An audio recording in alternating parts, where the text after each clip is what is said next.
Eh bien, bonjour à tous, hein. Merci à tous d'être venus pour ce Meetup Élastique 87, dans lequel je vais pouvoir vous parler un petit peu de RUM, de ROM, et d'APM élastique à mettre dans votre application. Alors, en deux mots, je me présente, hein. Je m'appelle Thomas Chiatti, je suis architecte solution chez Sedona, que j'ai rejoint il y a à peu près 9 ans maintenant. Et pour cette société, je travaille notamment sur Elastic, hein. Je suis référent Elastic sur le sujet. Donc voilà, aujourd'hui on va parler RUM, on va parler APM, on va parler élastique. C'est normal, on est en meetup élastique. Alors, pour le coup aujourd'hui, on va commencer par revoir un petit peu qu'est-ce que c'est rapidement l'APM, c'est quoi les acteurs principaux. Euh, et parmi ces acteurs, évidemment, on va parler d'Elastic APM.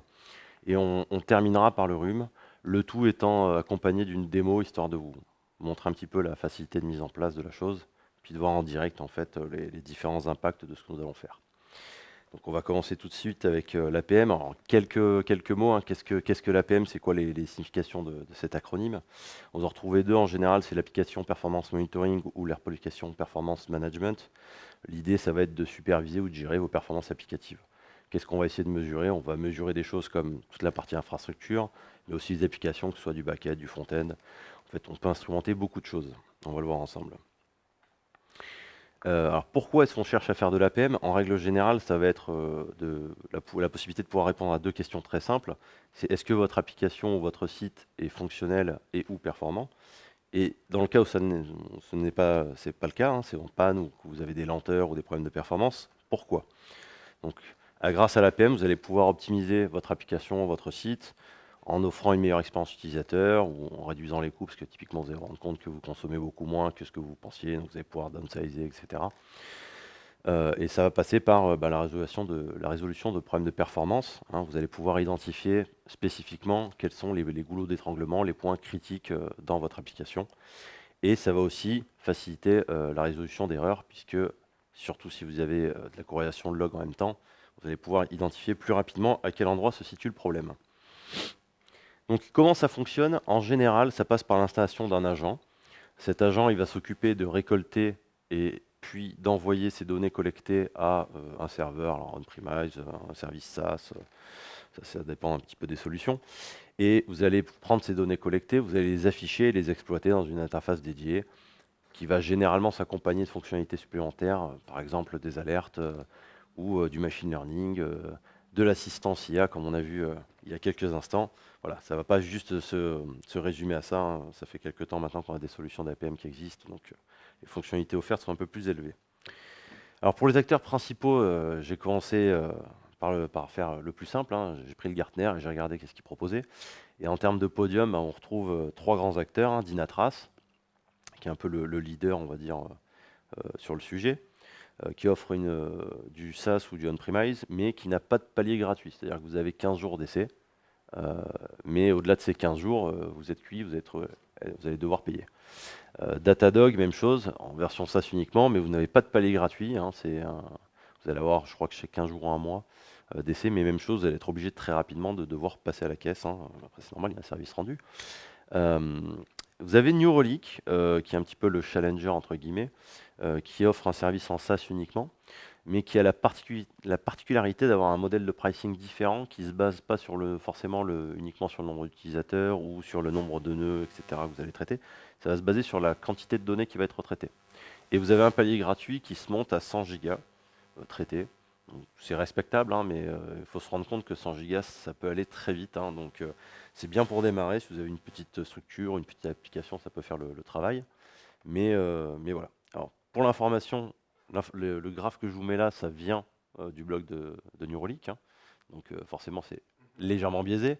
Mais globalement, ce qui est intéressant, c'est que vous avez sur leur site un white paper au niveau des modèles de pricing qui est assez intéressant. Et vous avez accès en fait à tous les chiffres qu'ils ont utilisés pour construire ces graphes. Et donc, vous pouvez tout à fait, de votre côté, par rapport à votre besoin, pouvoir quantifier à peu près combien ça va se montrer. L'idée derrière ça, c'est de vous montrer que l'utilisation de l'APM, ça a quand même un certain coût. Et dans le graphe du Gartner, on retrouve dans les visionnaires Elastic, hein, la stack Elastic avec Elastic APM. Et en fait, l'idée qu'on a eue, nous, souvent, quand on a eu le cas d'avoir un besoin en APM, on s'est dit, on a déjà un cluster Elasticsearch qui est déployé. Le coût d'opportunité il est quasiment nul. Tant qu'à faire, autant utiliser ce qu'on a déjà mis en place et voyons ce qu'on peut arriver à en tirer comme information. Et la chance qu'on a, c'est que les fonctionnalités principales sur la stack élastique sont gratuites. Après, vous avez évidemment tout ce qui va être IA, machine learning, qui va avoir un modèle de pricing différent. On va dire que pour les choses dont vous avez besoin sur la base, ça fera très bien l'affaire. Et ces agents qui sont proposés par Stack Elastic, ils vont pouvoir être exploités après derrière dans Kibana, que vous connaissez peut-être, qui est l'UI qui est associé à Elasticsearch. Donc si on s'intéresse un petit peu plus près à Elastic APM, donc la solution de la Stack Elastic, elle s'architecture autour de 4 composants. Vous allez avoir Elasticsearch, un cluster Elasticsearch, évidemment, puisque vous allez y stocker vos données. Vous allez avoir Kibana qui va servir à l'exploitation de ces données et aussi à la configuration. Vous avez vos agents APM que vous allez utiliser pour instrumenter. Là, dans le graphe, on a 3 cas, du Java, du Go, du Python. Il y a plein d'autres agents qui existent. Et enfin, vous avez l'intégration APM élastique que vous voyez déployer là dans un agent élastique. Je vais revenir plus spécifiquement sur cette partie-là après. On va juste voir ensemble quels sont les agents APM disponibles. Alors, comme vous voyez, on a tous les classiques, tous les grands langages. On va retrouver Java, PHP, .NET, un agent Node et vous voyez un agent JavaScript avec Chrome entre parenthèses et on va en parler aussi après. Je vais faire un petit aparté pour parler de Fleet. Parce que alors, pour la partie APM, avant, vous aviez besoin, alors c'est revenu sur la 8.10 dans la documentation, c'est revenu un petit peu plus en avant, vous aviez besoin dans la version Legacy de déployer un APM serveur à part, qui était comment s'appelle, un binaire à part, qui était vraiment une application spécifique. Maintenant, ce qui est poussé au niveau de la documentation, je pense, et côté élastique, c'est plus d'utiliser Fleet, mais il y a des cas d'utilisation où il vaut mieux utiliser Fleet, d'autres cas où il vaut mieux utiliser le APM serveur. Là, vous pouvez vous référer à la documentation, il y a même un chart, comment on appelle ça déjà, un chart décisionnel qui vous permet de voir dans quel cas vous vous situez. Et en fait, Fleet, ça sert à quoi? Ça sert à centraliser la gestion des agents, que ce soit pour l'APM, les logs, la collection de métriques, etc. Voilà, vous allez pouvoir centraliser la gestion de vos agents, que ce soit pour l'APM, pour les logs, pour la centralisation des logs, pour la collection de métriques. Et en fait, ça va passer par la création de policies, des agent policies, politique d'agent. Je ne suis pas sûr que le seul terme consacré, je ne sais pas comment le traduire exactement. Cette configuration, en fait, vous allez la définir et après, vous allez pouvoir l'appliquer à un ou plusieurs agents. Et ça va spécifier et configurer quelles intégrations vous voulez appliquer, intégrer dans cet agent. Il faut savoir que sur un autre, vous ne pouvez avoir qu'un seul agent élastique déployé. Et après, en fait, tout ce que vous allez vouloir lui faire faire, vous allez lui faire passer par ces configurations. Vos agents, en fait, qui sont associés, ils vont poler en fait votre serveur Fleet et ils vont vérifier si la configuration a été mise à jour. Si c'est le cas, ils vont se mettre à jour automatiquement. L'idée générale derrière ça étant d'essayer d'éviter les interventions humaines pour avoir que ce soit fait manuellement à l'ancienne ou via des outils comme Ansible ou autre. Là au moins c'est automatique, vous n'avez rien à faire, c'est magique. Donc c'est là que ça devient intéressant avec le serpent se mord la queue, c'est que pour faire fonctionner Fleet, vous avez besoin d'un Fleet serveur qui est lui-même un agent élastique qui va être démarré avec l'intégration Fleet Server. Donc c'est démarré à partir de l'artefact d'un agent élastique comme les autres, sauf que celui il va être désigné comme étant Fleet Server, il y a une configuration à lui passer. Cette configuration, vous pouvez la faire d'ailleurs via Kibana, il vaut mieux, c'est quand même plus sympa. Et en fait, après le fonctionnement va être celui qui est décrit au niveau de cette architecture, c'est-à-dire que vous allez vous définir votre politique, votre policy d'agent dans Kibana. Vous allez déployer un agent quelque part. Cette politique, elle va être stockée dans Elasticsearch et le Fleet Server, si vous lui définissez au niveau de votre Kibana que tel agent doit utiliser telle politique, lui, il va récupérer ça, il va récupérer au niveau du Fleet Server, ah, j'ai besoin d'appliquer ça, hop, il va appliquer directement les intégrations qui ont été définies dans les politiques. Donc, c'est pas forcément évident au début, vous verrez, dans notre démonstration, on a fait en sorte que le Fleet Server soit démarré en même temps que le reste des dépendances. Comme ça, c'est fait. Je vous invite d'ailleurs à, si vous avez besoin de le faire en local, à vous baser sur ce Docker Compose parce que c'est pas trivial à faire. Les configurations, elles sont pas simples. Donc là, vous le prenez, vous récupérez ça, vous êtes tranquille normalement. Alors, on va pouvoir revenir sur le quatrième composant de la stack élastique. C'est l'intégration Elastic APM que vous allez devoir du coup déployer sur un agent élastique, dans notre cas via Fleet. C'est cette intégration APM en fait qui va être responsable de la validation, de la réception, de la validation, du traitement des données qui sont collectées par les autres agents. Et pour ça, ça nécessite Elastic et Kibana en version 7.12+. Avant, c'était l'ancienne version, l'ancien fonctionnement avec l'APM serveur, etc. Et enfin, le dernier, on va dire, maillon de la chaîne, une fois qu'on s'en est servi déjà pour la configuration, ça va être l'exploitation. Et donc pour ça, vous allez passer par Kibana. Vous avez une partie, une section Observability. Et dans cette section, vous allez avoir une partie APM dans laquelle on va retrouver différents menus que je vais vous présenter rapidement après pendant la démo. Alors cette démo, pour rester dans le jeu de mots, on a fait une application de gestion de ROM. J'ai mis à profit des collègues qui avaient besoin de travailler un petit peu, de se faire la main sur SvelteKit. Je les remercie. Donc on a fait ça avec un Docker Compose en local. On n'a rien d'exceptionnel. On a un cluster avec un seul nœud, un MariaDB, le serveur Fleet, comme je l'ai dit, qui est démarré automatiquement avec tout ce qu'il faut en termes de configuration pour être reconnu comme étant un serveur Fleet. On a Kibana aussi, évidemment. Et on va avoir donc un front en SvelteKit qu'on appellera Awesome Front et une application back qu'on va voir aussi rapidement en Spring Boot sur laquelle on va mettre en place cet agent APM en quelques clics. Donc là, c'est la fin de la partie démo. On est prêt. On va commencer. Et je vais devoir sortir du mode présentation, sinon ça ne marchera pas. Donc je vais devoir arrêter le diaporama malheureusement. Parce que ça ne fonctionne pas. Alors, est-ce qu'on voit bien sur l'écran? Ça va, vous voyez bien? Alors, tac, tac, tac, tac, pour vous montrer rapidement ce qu'il y a dans le projet. Alors tout ça est disponible sur GitHub, si vous avez besoin justement de récupérer les configurations, etc. Donc on n'a pas des choses très très complexes, on a un back, un front, le Docker avec la configuration, je vais vous la montrer rapidement, dans laquelle on va retrouver, oh là, petit artefact, hop là. Donc on a notre boot, on a notre Maria, notre Elasticsearch, un Kibana, et vous voyez le Fleet Server, et vous voyez que dans l'image, on part bien d'un Elastic Agent. Donc c'est vraiment un agent comme les autres, c'est juste qu'il est configuré comme étant un Fleet Server. C'est juste qu'en termes de certificats, etc., c'est un peu compliqué vu que vous êtes obligé pour pouvoir utiliser Fleet d'activer la sécurité dans XPack. Donc du coup, pour pas avoir de problème avec certificat auto-signé, etc., vous êtes obligé de vous galérer un peu dans Docker, donc je vous invite à réutiliser ça, sachant que pour ça, je me suis basé sur quelque chose que j'ai trouvé au fin fond des repositories élastiques, mais c'est juste que c'est pas forcément très facile à trouver, donc autant le prendre là, vous l'aurez sous la main. On va regarder rapidement l'application back, il n'y a rien d'exceptionnel. On va avoir un petit modèle de ROM, une petite entité ROM. Hop là. On va retrouver un repository, un contrôleur, un service. Le contrôleur, c'est un CRUD comme on les aime, avec un put, un post, un search évidemment, parce que tant qu'à faire, un Elasticsearch derrière, donc autant l'utiliser. On a mis un petit Hibernate Search pour faire le lien. Voilà, rien de très très complexe. On va démarrer tout ça, on va redémarrer tout ça même. Oh là là, c'est bien énorme. Bon, je pense que là vous voyez, je pense. Il n'y a pas de souci. Voilà, c'est démarré. J'ai laissé ce log là, mais j'aurais dû le décommenter, mais c'est pas grave. C'est pas gênant. Et donc, on va recharger ça. Et normalement, on est bon, ça fonctionne. Touc, touc, touc. Donc là, vous voyez que la recherche, alors c'est très simple. La recherche, vous voyez, il n'y a pas d'ASCII folding. Donc typiquement, c'est sensible aux accents. On est gentil, elle est insensible à la casse quand même. C'est quand même le minimum, on se respecte. Voilà, on peut aller voir un ROM, voir le détail d'un ROM.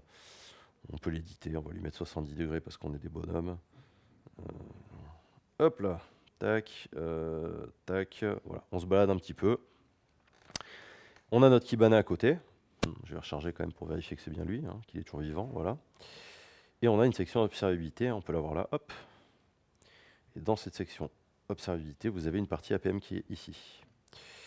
Donc si vous allez dans le service, vous verrez qu'on n'a rien. Donc maintenant, l'idée, ça va être comment instrumenter ce service. Alors, vous avez des agents, on a vu, pour plusieurs langages. L'agent Java, vous pouvez l'instrumenter avec la JVM, le flag Java Agent, classique. Ça marche très bien, il n'y a aucun souci. C'est pas ce qu'on a fait dans cette démo, parce que le problème qu'il y a, c'est que si je fais ça et que je me fais ma petite configuration IntelliJ, pour que les gens puissent réutiliser, il faut que je la commit. Il y a des gens qui n'auront peut-être pas IntelliJ, qui ont Eclipse, ce ne sera pas forcément reconnu. Donc j'ai pris une autre partie, c'est qu'il y a une autre façon d'utiliser le Java Agent et de le rattacher, c'est de le faire programmatiquement.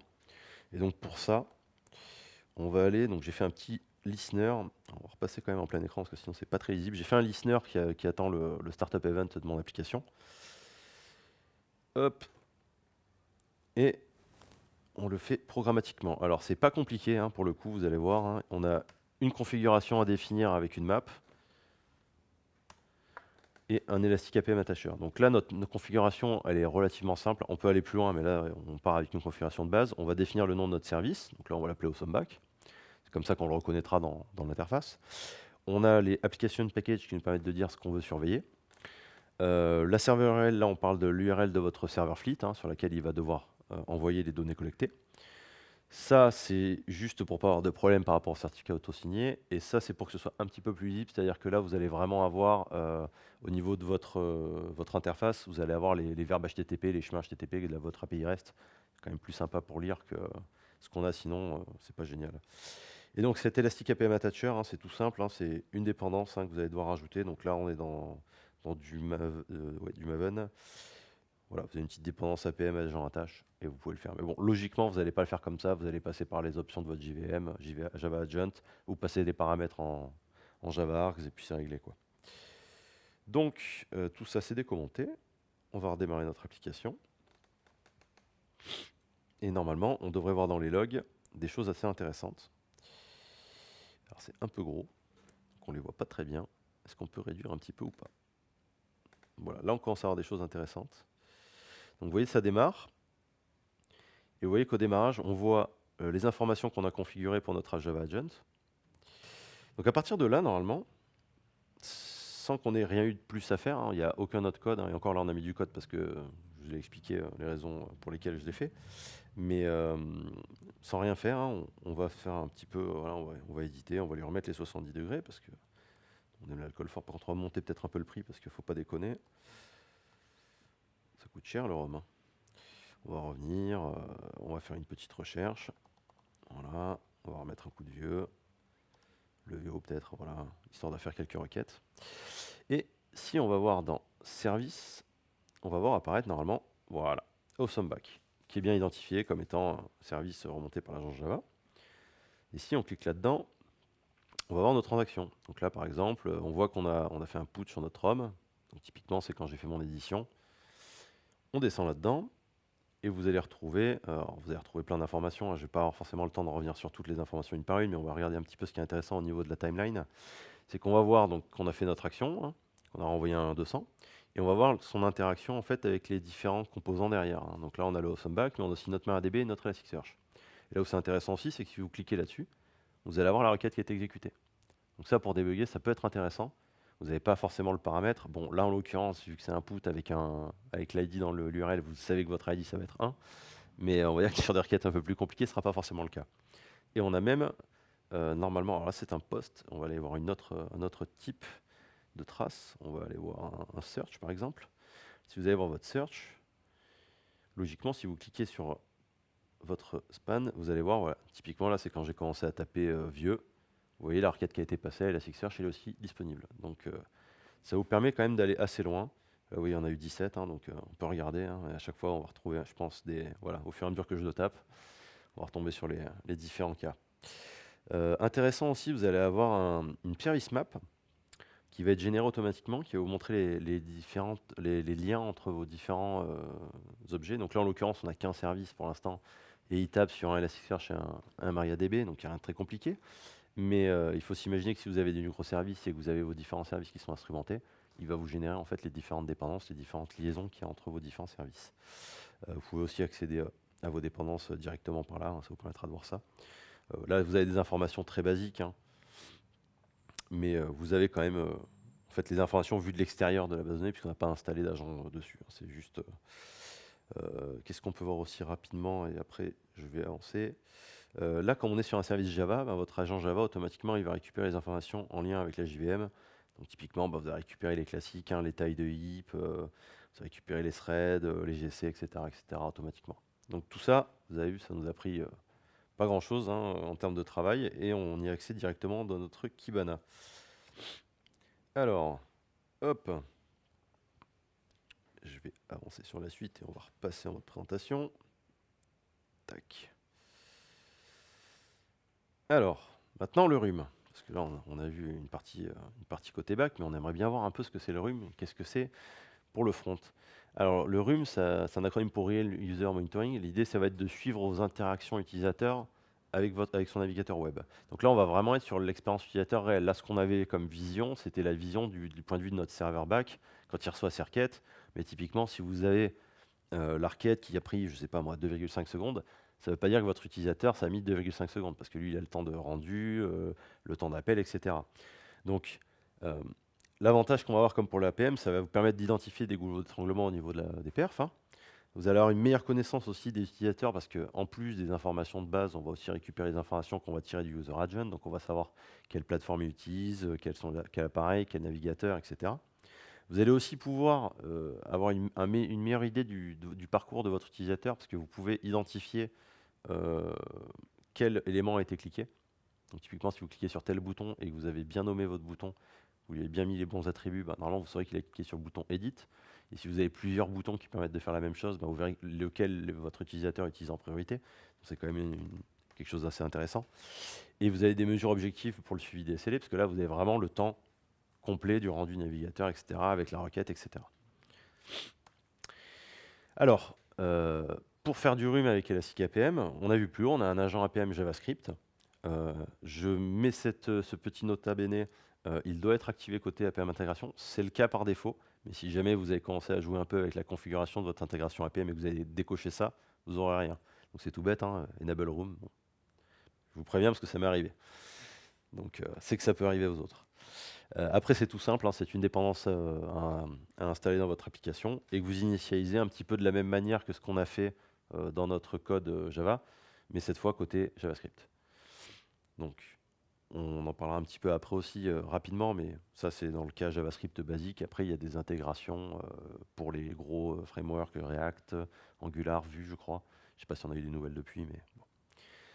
Donc là, si on revient sur la démo, on va retrouver exactement la même architecture, à ceci près qu'on va rajouter notre agent RUM côté front. Donc on va rien toucher à part le front. Donc là, de notre côté, hop, tac, tac, on va aller dans notre front.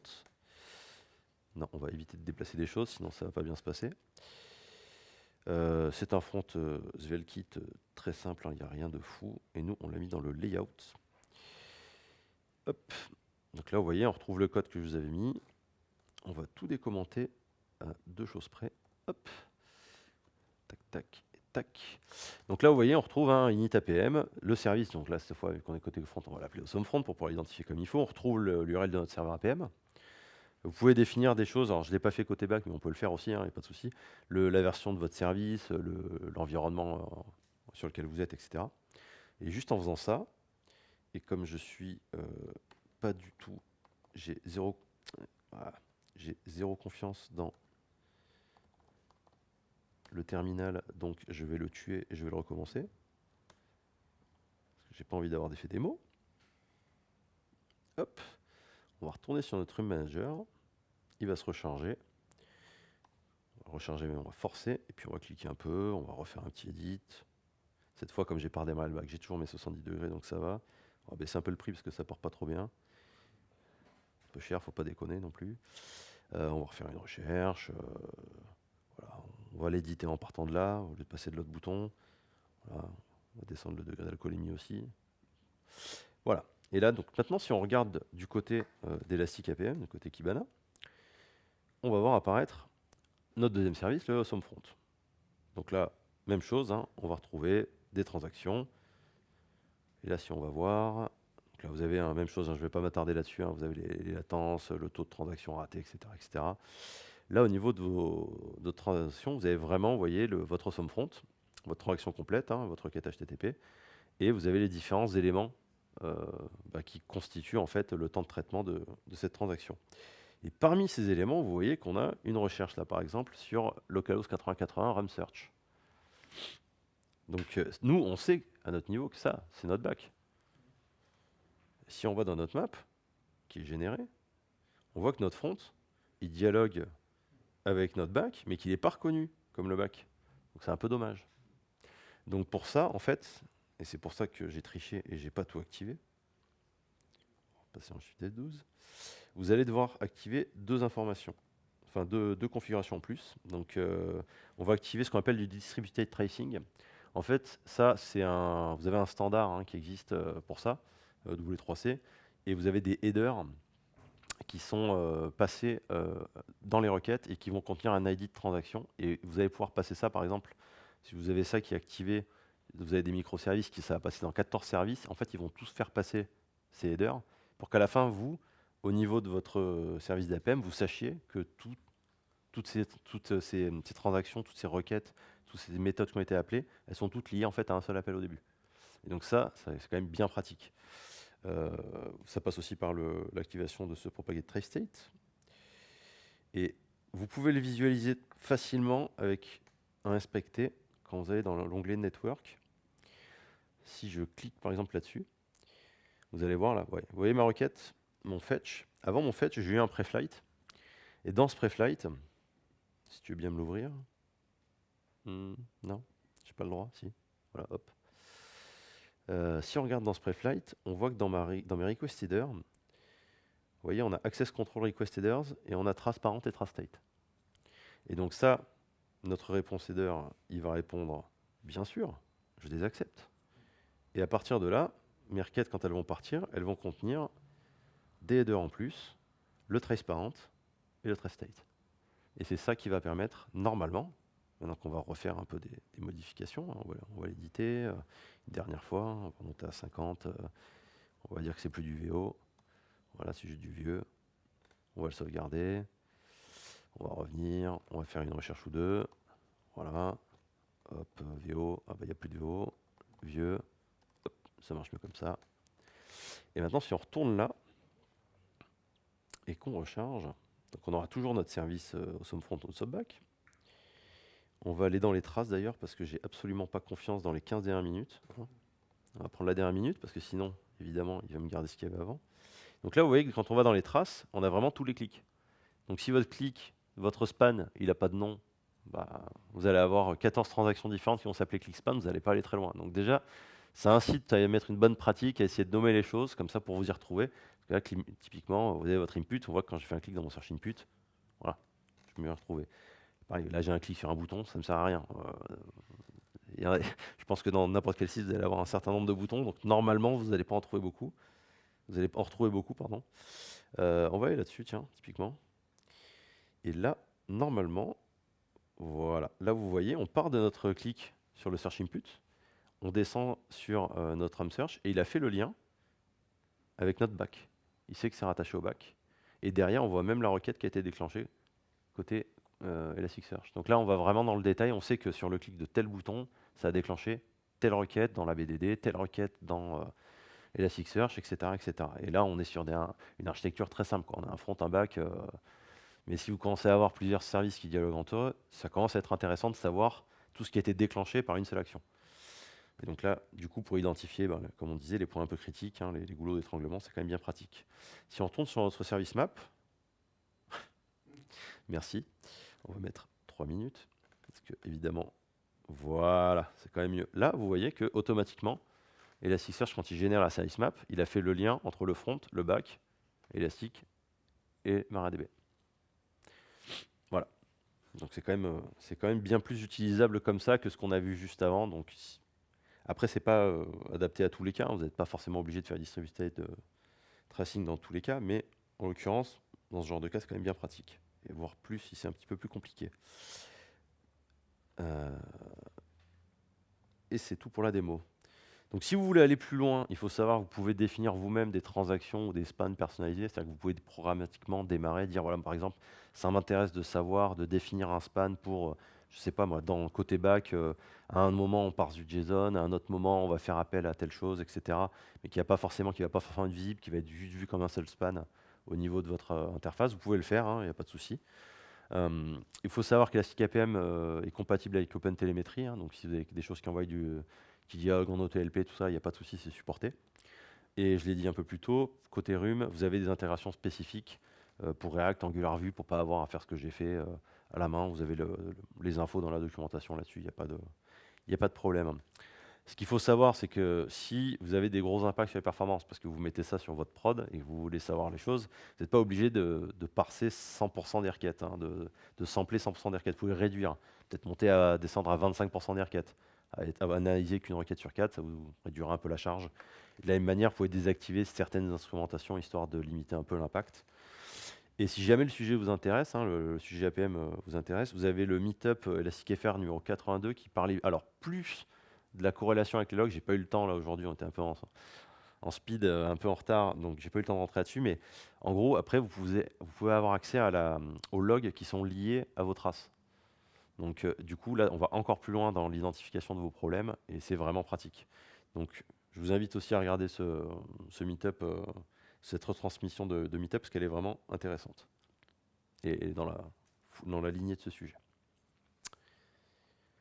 Voilà, c'est tout pour moi. Si vous avez des questions, merci.